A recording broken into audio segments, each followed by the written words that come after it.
Clint always thought that he was too young at the time to play that role, which he was in a way, you know.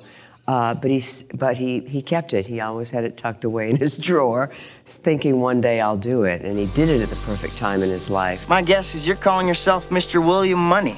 Say what? How long has it been since you fired a gun at the man, Will? 9, 10 years?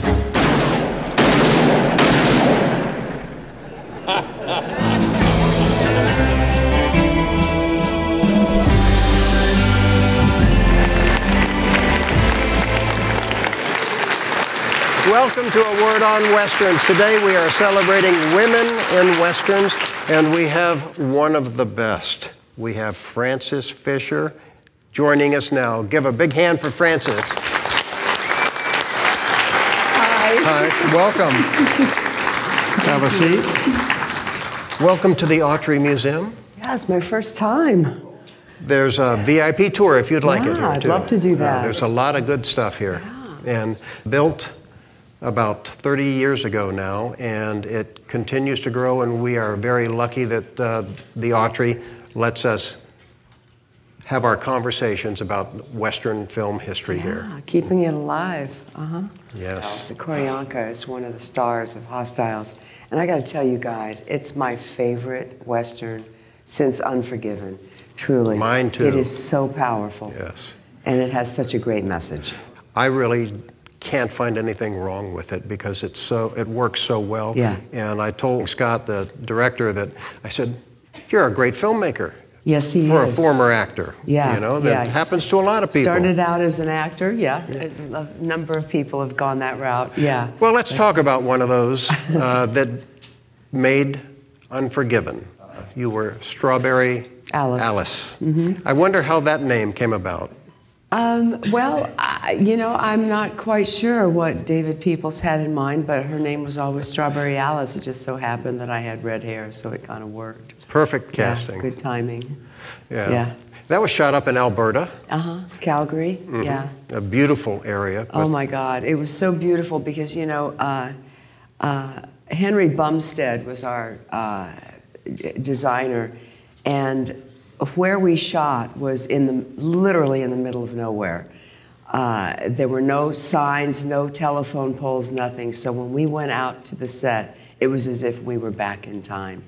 From every direction, you could see nothing but mountains and plains. And Henry designed that town, and they just built it up in the middle of nowhere. Yeah, in the middle of nowhere. It freaked me out because I thought, at least keep it there and make it into something. Because it was so beautiful. It was an entire town, you know. Didn't they tear it down so that other people wouldn't use it, so that it wouldn't look like, gee, it's the Unforgiven? I don't know what happened to it. I mean, I guess they just took it away and burned it or whatever.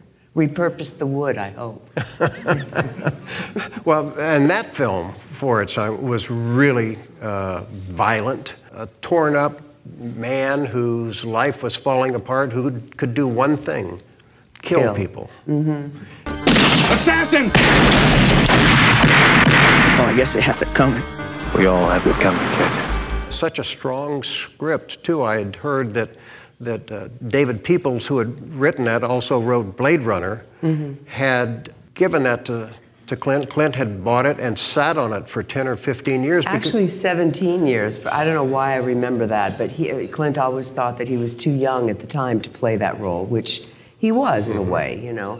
But he kept it. He always had it tucked away in his drawer, thinking one day I'll do it. And he did it at the perfect time in his life. My guess is you're calling yourself Mr. William Money.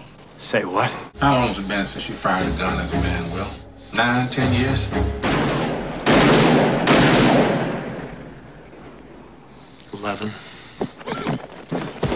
The other thing that was so interesting about that script, it's the only script I've ever worked on that had its original white pages. Because there's usually always rewrites and you get the pink and the gold and the whatever, blah, blah, blah. This was word for word the original script because David Peoples wrote such a beautifully descriptive piece. If you guys could ever get a hold of that script and just read it, it reads like a novel. It's beautiful. Normally in a script, you'll go through and you'll make changes and say, I can read this a little bit better, and I'm sure going through it initially, because if Clint had it for 17 years, he might have messed around trying to make changes. Yeah, no tweaking necessary, honest to God. That's word great. for word, everybody did it word for word. And speaking of word for word, I remember the night that Gene Hackman and his wife arrived, and we all had dinner, and there was a little scene that was, you know, to ease him into to his first work day, just a little scene to do. And I remember him saying over dinner, you know, it looks like it's going to rain. We're not going to go inside and do the jail scene, are we? Because I don't know if I'm ready for that. And Clint assured him that even if it rained, because it was an outdoor scene they were going to do, they were not going to do the jail scene. It rained that morning. They did the jail scene. And I got to tell you, Gene Hackman was spot on. You know that big scene I'm talking about, where he just goes on and on and on and on. It's like it took days. Well, he must have had his lines down, and he got an Oscar for that, too. Yes, he did. Yeah. Well-deserved, too. Yeah, sure. And with Clint, he doesn't mess around. It's like 1 or 2 takes, and like it's great. So did he give Gene much leeway in that scene? Oh, well, you know, his attitude is that 95% of the movie is the casting. And he trusts the actors to do what they do. That's why he hires them. So Gene had free reign to do whatever he wanted. Get the bullwhip. A whipping? That's all they get after what they've done? Get out of there!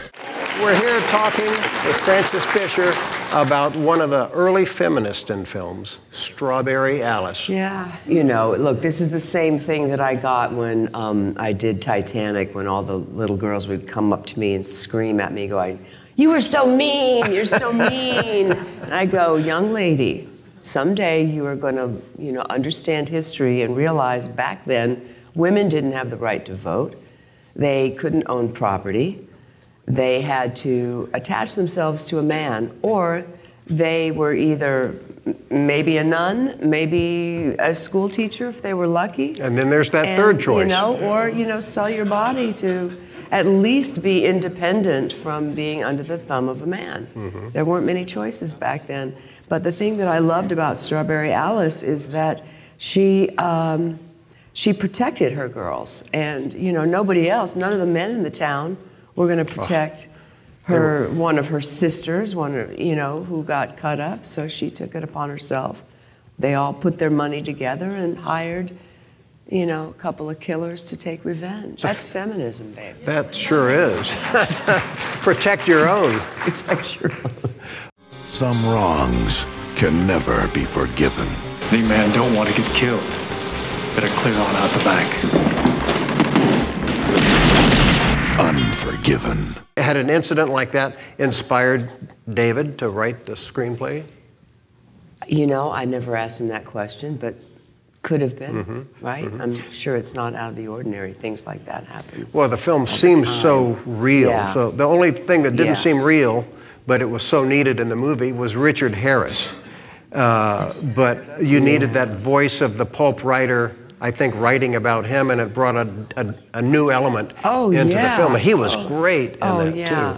Well, all the different, you know, it's the Wild West, right? All these different disparate characters showing up in this one town together, and, you know, And Gene just wanted to build his house. Just wanted a house, It's such a powerful movie still, about senseless killing and misunderstanding and communication that lacks the truth, and of course the feminist viewpoint, which is very, very strong in that. And the girls, your girls in the film, win, because if it weren't for you, the town wouldn't have been cleaned up. Yeah, that's one way to look at it. You know, it's really unfortunate to have to resort to violence, but back then that was really the only recourse there was. You know, people didn't understand nonviolent communication and problem solving and all that. Still having issues with that today. You know. Yes, we are. That's what makes Unforgiven so timeless, is because the issues in that are still out there. Yeah. With other films that you have done, I know you did before Unforgiven, Young's, or Oh, God. with Yes. with James Keach directing. James Keach and Josh Brolin and a bunch of other boys, yeah. Yeah, I forgot about that. And I think that's the season you were in, the first episode of the third season that they changed the location, and so that was an important episode, and maybe the first that James had directed. You worked with him again later, too. Yeah, we did two things together. Then we did The Stars Fell on Henry. We did another thing with his wife, Jane Seymour, and then we did The Stars Fell on Henrietta. With Bobby Duvall. Bobby Duvall Yeah. and Aidan Quinn. And yeah. Billy Bob was in and that, Billy too. Bob, Yeah, what a yes. cast. When he was heavy. Did you guys see Stars Fell on Henrietta? Do you remember Billy Bob Thornton? This is an early... transformed himself. So it's shot in Texas. It was 1935 oil well drilling. I was the wife on the plains with the kids, and Bobby Duvall says that he can find oil. Like, what's that called? Divining rod. I Yes. said divination. A divining rod, and nobody believes him. And of course, my husband, played by Aidan Quinn, says we're starving here. We have nothing. We might as well try it. And sure enough, he does strike oil. It's a beautiful little story. It's a nice movie. Yeah. What's he like to work with, Duvall? Bobby, I have memories of him just sitting on the side, just like with his cane and just staring out, and just thinking a lot, and kept himself friendly, but pretty much kept himself, except for at lunch. He always had a new guy making barbecue.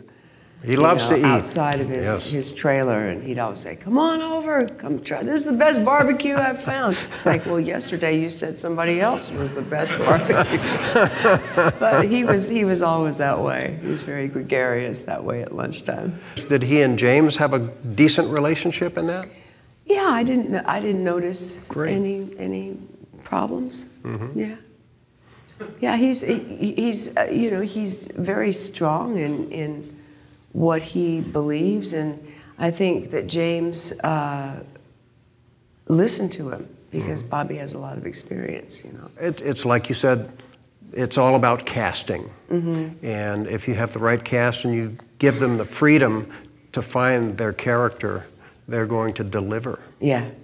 Your background, I was reading, you were in the soap opera murder mystery series, The Edge of Night, one of the best soap operas. Yeah. And I've never seen those, but we have one fan out there right now. One fan, still alive.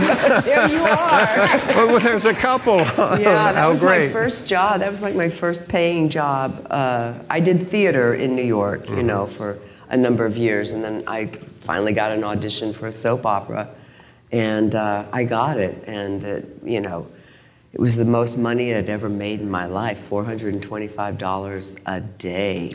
Oh. That was a lot for a Yes. 24-year-old. So, did you have Still fun? is, right? While you were shooting those, because they're every day, was that an hour-long show? It was a half hour. Half hour. And the thing that was great about The Edge of Night, which does not happen anymore with soap operas, unfortunately, we shot it as like a play, for, scene by scene by scene. So we would all be on the sets watching each other as we were doing our scenes. So there was a camaraderie.